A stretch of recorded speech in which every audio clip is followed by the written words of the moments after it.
There is this phrase, don't think you built a better mousetrap because everybody thinks they built a better mousetrap or a superlative product. Don't fool yourself. And hence you're going to need a lot of marketing, a lot of even window dressing at times, because your product is no different in essence from anyone else's. It might be said thus, there are only very few better mousetraps. Some might say certain religions that came about and have been around a long time. Or some might say in the modern age, oh, the iPhone, or oh, the iPad, or oh, the invention of the automobile, oh, the invention of television or radio or the printing press, and that other than this, there are very few better mousetraps, and hence the applicable term next being said, don't fool yourself and build it and think they will come. That's only in the movies, they say. And yet, aren't there a very few people who were discovered at age 20, say, after a screen test for Hollywood and became instant stars? For instance, Audrey Hepburn, in her first movie, then a hit, Roman Holiday. Well, how many people know that what went into Audrey Hepburn being discovered at age 20 was much heartache, much trauma in World War II, when, for instance, she worked part-time in the underground against the German Empire, shall we say. I believe she was in the Netherlands. And so she didn't just come out of thin air, as per the better mousetrap, arguably, that she was. And that, too, with certain other people, only we don't always know the details involved. Some, too, in families, have been roundly criticized as being possible frauds for coming seemingly out of nowhere, or we might say, oh, they were such long shots. How can this be? And yet there are videos and common sense knowledge that maybe these people inevitably, in fact, were working for decades or years and years on various issues, philosophies, flaws of theirs, unbeknownst to anyone else perhaps, including family members. Sometimes even a family member will die. All of a sudden everybody discovers they left behind millions and millions of dollars that nobody knew had been generated by that person.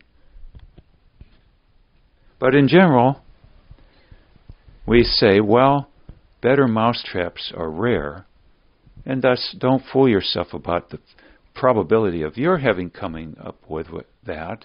And secondly, don't think then that if you build it and you think it's a better mousetrap that they will come. They won't come because it's not a better mousetrap. You're going to have to use a lot of marketing.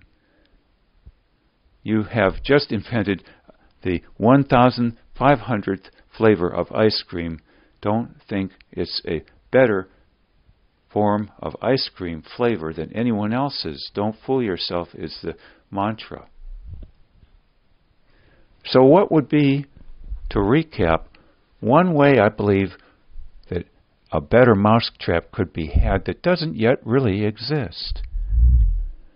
Either you come up with a better religion by far, or perhaps you invent a whole new vocabulary set. You rewrite the dictionary completely so that we have a total mind frame shift of a whole variety of things, especially concerning respect toward ourselves and our fellow man. That, to me, is the mousetrap that has not yet been either invented, or if invented by anyone, it hasn't been published and disseminated. Now, I now know there is, for instance, a Native American Indian, I think his name was Sequoia. There's a museum after him that I went to a year ago in the Vanure, Tennessee area. And he invented the Cherokee Indian Nation written language. To me, that is a form of a better mousetrap, upon which very shortly it was adopted widespread And the Bible was translated into Cherokee. It had many advantages, thus the written word, some say. But I believe an even better mousetrap would be not just to invent something to write our ideas down with, but to totally reframe how we view ourselves and others in a far more respectful way. This yet has not been published to my knowledge. Maybe, in fact, the Better-Mousetrap in terms of a published dictionary that is quite reformed is to throw out all dictionaries, throw out all words, and go back to pre-literate cultures. Now some would say, well, that's totally ludicrous. Yet if words get us into so many misconceptions, we either need to throw out all the words or reinvent a number of them, I believe, particularly and solely when it comes to people. That, to me, is the mousetrap yet that has not been invented. There are semi-mousetraps that are better. That you could call it the iPhone, the iPad, a written word language when there wasn't one before, the airplane theoretically, labor-saving devices, penicillin, and so on. But the mousetrap that has not yet been invented, that would be profound, the better mousetrap that would be built and they would come, would be a new vocabulary set in print that would totally reframe our respect level of others, our understanding of them, when we have so many words to the opposite that give so many misconstrued ideas about others, how they came to be, how they can change, and ultimately what we expect of them. We need to totally shift our vocabulary and have it in print as a new dictionary. That would be called the best mousetrap perhaps ever yet conceived, ever yet invented. I think it might have been Alan Watts, then a philosopher from England transplanted to America, who said our words are clumsy.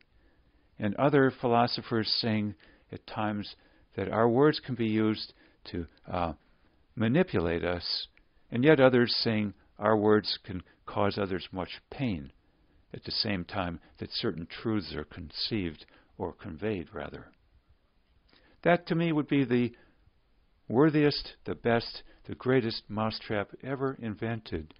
It might even go beyond, some say, the best religions ever to come along. For isn't religion supposed to be in the service of mankind, his happiness, how he aids each other? And what good is any form of religion if a vocabulary set isn't there alongside to show people ultimate understanding through the use of those terms, those words? That's why I believe Dr. David D. Burns, in his book Feeling Good, for mood therapy, you might say, but moreover, he would say in the book Happiness in General, he would say, don't label people. And the Christian scriptures say, don't judge people, lest you be judged. Well, labels, judging, pigeonholing, all of that implies now in my mind very strongly the use of words that are inept to categorize, to describe. We need new words that do not do that, thus are not what we call labeling people, judging people, but rather correctly, in every essence, understanding, assessing them. We don't need blame words. We don't need words which stir up hate. Words which give us misconceptions about who people are, how they got that way, who they could become, and how.